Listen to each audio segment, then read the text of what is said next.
And I'm now going into, we're going to read one of the quotes, and I have an essay that explains on this. And the title of this is The Struggle Between the Secular and the Spiritual. So let me read this, and I'm going to open to the floor so you guys can comment.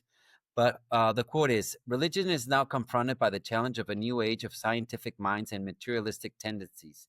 In this gigantic struggle between the secular and the spiritual, the religion of Jesus will eventually triumph. And by the religion of Jesus, we're not talking about Christianity as we know. We're talking about the essence of the life and teachings of Jesus, just to make that clear, that we're not talking about Christianity as we know it. We're talking about Jesus before Christianity. So this highlights the profound crossroads at which modern society stands, the tension between rapidly advancing scientific knowledge and materialistic worldviews, and the enduring spiritual needs of humanity. As science uncovers the mechanisms of the universe, there's a tendency for some to dismiss the spiritual dimensions as outdated or irrelevant. This new age of scientific minds and materialistic tendencies challenges traditional religious structures, forcing a deeper examination of what authentic faith truly means. It is a reminder that genuine spiritual experience must evolve and demonstrate its living relevance in an age where empirical proof and material progress dominate. However, it offers a powerful assurance that the religion of Jesus, a religion based on not a rigid dogma, but on living faith, love, and personal experience with God, will ultimately prevail. The faith that Jesus taught us is not threatened by science because it's not built on the superstition of fear, but in the inner spiritual reality of a personal relationship with the divine. The spiritual experience cannot be invalidated by material discoveries. Rather, it transcends them. As materialistic systems struggle to meet the deeper longings of the human soul, the simple, profound truth of Jesus' message that each person is beloved child of God will continue to resonate, heal, and inspire. Ultimately, this struggle between the secular and the spiritual will refine and purify human religion.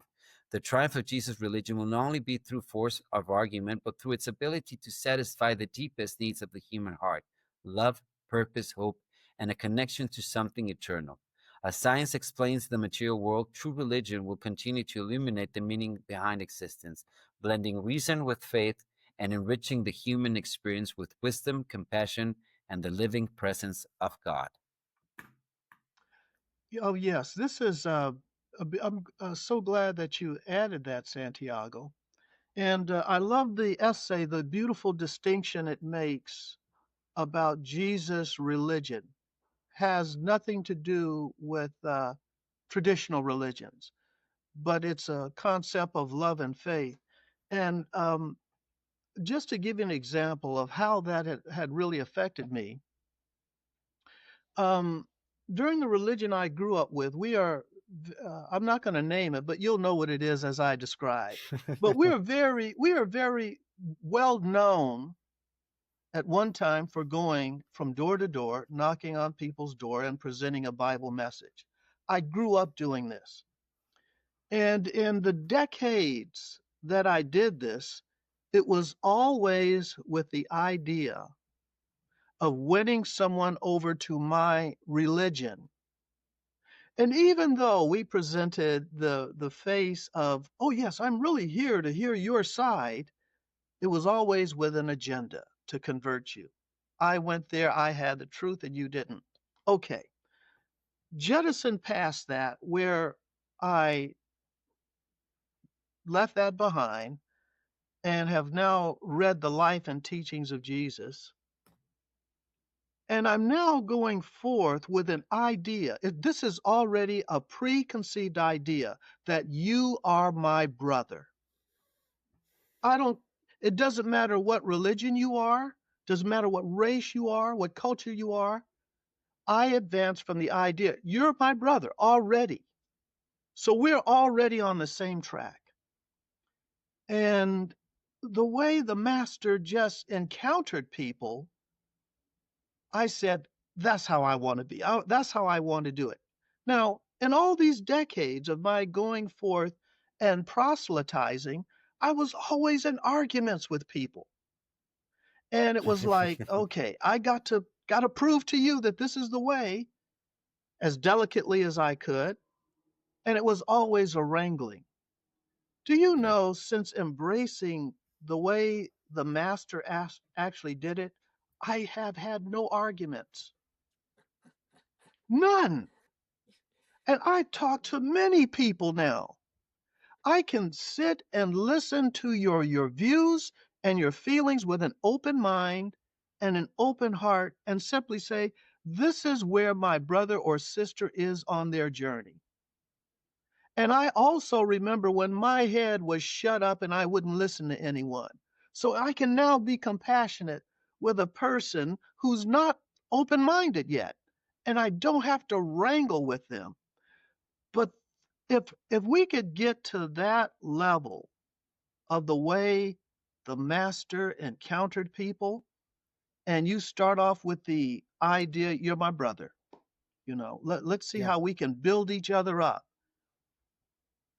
We could change this world. We really can change the world.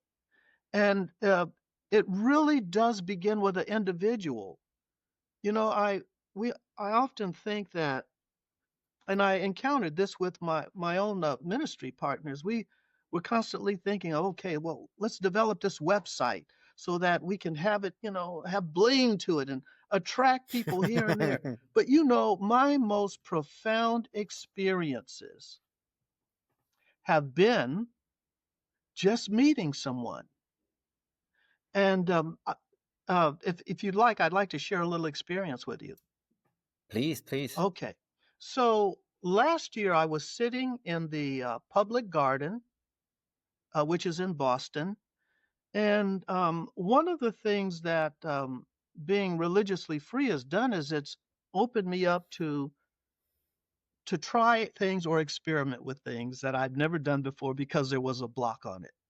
I always admired Sherlock Holmes smoking his pipe, you know, or watching J.R.R. Tolkien stoking his pipe while he's, explaining something heavy. So I decided I'm going to get a pipe and experiment with tobacco. Maybe it'll raise my intellectual level.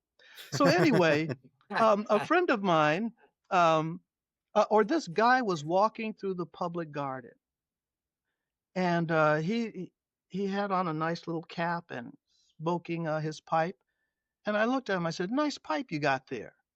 And so he says, oh, you like pipes? I says, yeah, I've been enjoying it. So we got into a discussion of that. He was living in Florida and happened to be on a business trip. And there's a famous tobacconist that's nearby. And I'm not encouraging anyone to smoke or use tobacco, okay? This is just Yeah, for yeah. illustrative purposes because I Exactly. highly am in tune with April Helen. You've got to take care of your body. Okay. You don't. Okay. So I'm just dabbling here. So we went over there and we exchanged um, phone numbers. He's been coming back to Boston occasionally, and every time he comes, we get together for lunch. And I have certain teachings and things that I espouse, but I never advance them unless I hear there's an opening in their Mm-hmm. conversation for spirituality. Otherwise, they would never know that I have a Christ Experiment website. They'd never know that I have the Urantia book that I've been reading because I just want to build friendships. That's all. And if it leads somewhere, good. But I'm finished with those days of proselytizing people. So we ended up, he mentioned something about Jesus. He initiated it. And I just started asking him a couple of questions. And he was hungry and he wanted to know, what I thought about this and that. And so I said, well, he's Catholic. I said, are you open to, reading things outside of, your comfort zone? And I said, I have something that I like and you may like it. I said, but I'm very reluctant to give this to you because it could tip you over the edge. And that just made him more hungry for it. So, make a long story short, he begged me for it. He begged me for it. Okay. I gave him a Urantia book and I told him to start with part 4. He got home, he dived into it. He called me. He says, Don, I think God meant for us to meet. Now, Right. let me tell you the upside of this. I have not known him for a full year. I met him last year. In October of the same year I met him, he called me up. He says, Don, I'm going to Ireland on a business trip. I'd like for you to come. If you can get your flight, I will cover all your expenses. I was able to go to Ireland last year to Galway and Dublin. We spent 10 days there. Beautiful experience. And we're still very good friends. The reason I relate this to you is because what I've learned is that Jesus talked to everyone. No one was off limits. And he took it from the standpoint that you're a son of God and you're my friend. I never would have had this experience if I had that chosen people religious attitude or had Yeah. certain Yeah. prejudices that, oh, I can't go out this side of this boundary, or I don't know you. Should I give you my phone number? Or I don't know your background. Are you going to try to jip me or do something? And so what you're saying just, and that quote you had there just really resonates with me. And I've seen that from life experience. And that's been replicated in many other experiences I've had with people. And we can't hide the fact that all of us right here are together because of this brotherhood. Mm, yes, absolutely. Well, thanks a lot, Don. Anybody else wants to share? Yeah, James, that brought April. up something for me around whenever I find myself in spiritual or religious conversations in the vein of Art of Universal Language, a little plug for one of my programs, that the first step in a conversation like that is it might be a little steps down the line. However, a very important step is getting clear on the definition of each of the individuals in the conversation of religion. And that is always my opportunity to share my perspective of I'm I'm an April Helen. I practice April Hellenism and the religion of personal experience. In fact, I was just in a workshop yesterday and she went around the room and said, "What's your religious tradition?" And everybody was having these, institutional, traditional religious. I was like, "I'm an April Helen." And, everybody's having whatever's going on in their mind about that. Nobody approached me about it after, yet that is something that to get to advocate to inspire a new framing of that word, I think is really important for the evolution of Certainly. society, humanity, culture. Certainly. Yes. Certainly. I think Well, what you just said is very important. Rewording that word, taking the negative connotation to the actual the truth. James, go ahead. Well, right on that. I like to. Well, I've done before. We had these AIs. I used to do targeted searches. The search engines for the Urantia book have been around for a long time. So you could, you know, put your question or a word in and get all those references anywhere in the Urantia book. So uh, I developed quite a hobby in doing that. I've made hundreds of these studies, I call them. It's actually the right word is a compendium. Uh, so what I discovered was I kept seeing in the Urantia book where it uses the phrase true religion. And I went, oh, okay. And it was always like we've been discussing here, it was basically talking about the religion of personal spiritual experience, uh, which is connecting with the divine within, which is connected to the divine without. God in paradise, and all of the spiritual ministries, angels all around us all the time. We know that. But anyways, the that this redefining is very important, because we know, and we've talked about it in developing some of the philosophy for this podcast, is that religion is a trigger word. This famous thing of, oh, I'm spiritual but not religious. Man, I hear that and I want to go, oh, hey, wait a minute. You can be both. You can be both, if you don't want to talk about that religion of fear, the one that says that every other religion isn't right, or like Don was talking about his experiences. So anyhow, just tagging on to that, true religion is something that we really, I feel like it's part of what the Urantia Book is here to do, is to redefine and update those traditional definitions, and others as well. Certainly, certainly, and that's part of what we're trying to do here.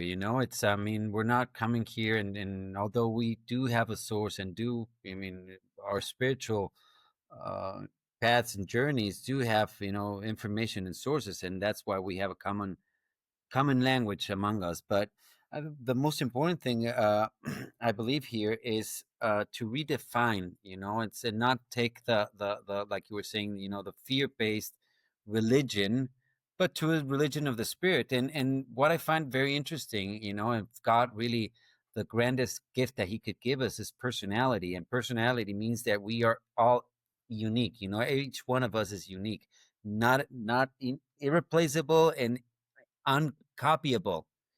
So if He's giving us that, beautiful gift, why are we trying to conform everybody into one mold? Why do we want to put everything in there? So I'd say it in another way. It's like when you break a window shattering, and you have all these mosaics, and before maybe it was just white light coming in there and there wasn't all these colors, but now that you break it and it has different angles, different sizes and whatnot, you have this beautiful mosaic that can turn out and be a very beautiful canvas, just a little small mosaics of everything, which all is part of God. Everything, every piece of that is a fragment of God, actually. And that's what we have inside of us, and that's why the divine within can be within us, because those fragments are in us. And if God made us all different, why are we trying to conform and make us all one, and lose the uniqueness? I mean, we can be brothers, but we can't lose our uniqueness. Oh And my gosh, this gets me excited to interrupt to say please. one of my favorite perspectives on what God is, or who as a personality. And it comes through, I believe it's Ernest Holmes' Science of Mind, and Dr. Reverend Michael Beckwith has brought it into popularity of you, me, we each are unique experiences of God living through us. Of So course. we literally, through our uniqueness and intrinsic value, have that freedom that I love. Brother Don, you use the word religious freedom, and that's really where it's at in this reframing of the word religion as personal experience. So how are you allowing that supreme to evolve Mm-hmm. through you? So beautiful. And this may root back to, how do we make room for the light? And just to give you a little 4-point bullet, I know I kind of went on a tangent, yet it's pretty simple. Relax, release tension, relax, accept. So, no judgment, accept, and without interfering of another's personal progress. And then number 4, that radical self and other honesty. Relax, accept, no interference, and honesty. Mic drop Nice. again. Thank you, thank you. Well, thanks for sharing all of that, April Helen. I mean, and then anybody that wants to contact April Helen, we're gonna put all the information that you can contact. Anything that you want to do. I mean, you want to share, because this is beyond just this podcast and this sharing. This is creating a community, and if anyone hearing this is, feels moved and is interested and wants to know more, that's where we're at, and this is what we're here for. All right. Ian, anything from the tutor? Yes, there was a couple. I asked it a couple questions, but I ended up settling on the last one, which was somebody brought up true religion, and so I asked it to define true religion, and I think it's pretty good. True religion is a living experience of a personal relationship with the divine. It transcends mere belief systems, rituals, or institutional affiliations, and is rooted in the sincere inner realization of spiritual truths. True religion is not confined to dogma or tradition. Rather, it is a dynamic and evolving process of aligning oneself with the eternal values of truth, beauty, and goodness. Those keep coming up, don't they? It is a deeply personal and transformative journey that inspires individuals to seek the divine presence within themselves and to express this connection through love, service, and moral integrity. At its core, true religion is the wholehearted dedication of the human will to the divine will. It is the recognition of one's identity as a child of the divine and the acceptance of the responsibilities and joys that come with this spiritual heritage. This realization fosters a profound sense of purpose and belonging, as well as commitment to live in harmony with the principles of the universe. True religion is not about fear or obligation, but about love and trust, a faith that grows stronger through experience and reflection. True religion also unites individuals with one another, for it recognizes the shared spiritual origin and destiny of all people. It transcends cultural, social, and ideological boundaries, emphasizing the universal brotherhood and sisterhood of humankind.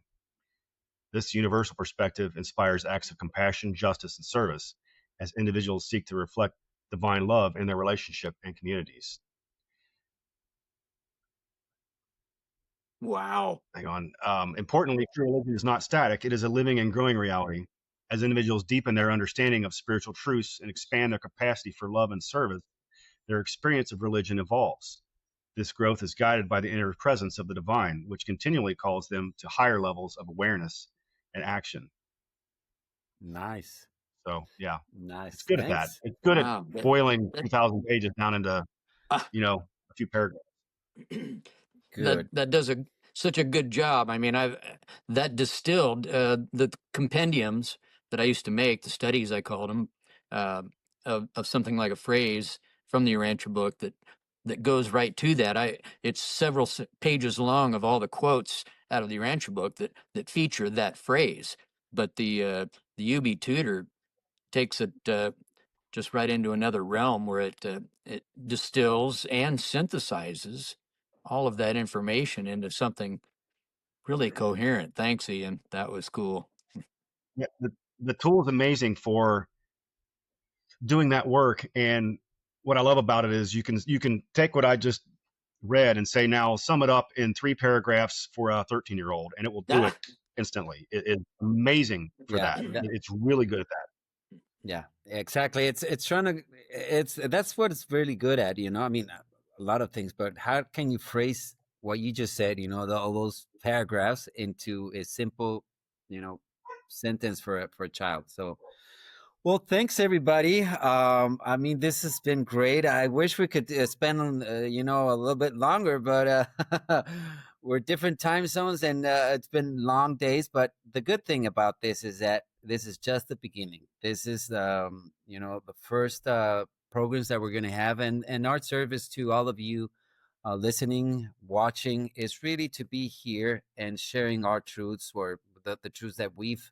found in the universe, in this search for the divine within. And truths are truths, they're not ours, they're God's, they're part of the universe. We just share them with you. If there's anything that really caught your attention and you want to learn more, that's why we have all these tools that you can find. We have this community, and you can knock on our doors and be sure that we will answer. All right. And I want to thank all of you guys. It was really, really pleasant conversation. I want to thank Ian, our Ghost in the Machine operator. I want to thank Brother James, my hippie brother from California. We have a lot of endeavors that we have to do over there. Thanks a lot for sharing all your stories, Don. We really, really thank you for being here. And you're such a wonderful person, such a loving heart. Your message really, really resounds. And Sister April Helen, what can I say? My sister, my southern sister. I've always had a lot of, I spent a lot of times, a lot of summers in Texas, so I have a southern heart, at heart. Maybe my accent don't say it that much, but I do have a heart for the South. So I really have a heart for people like you, April, and you, that wisdom that you guys always have. It's a very yeah, it's very, very simple and very human wisdom that you Southerners have, and I really, really enjoy it when you share it. So, thanks for being here, guys, and thanks for sharing and watching our program, our podcast. This is all for you, and remember, this is the divine within, the invisible connection to God. I'm Santiago Neeland, and saying goodbye, saying carpe diem as well. Take care.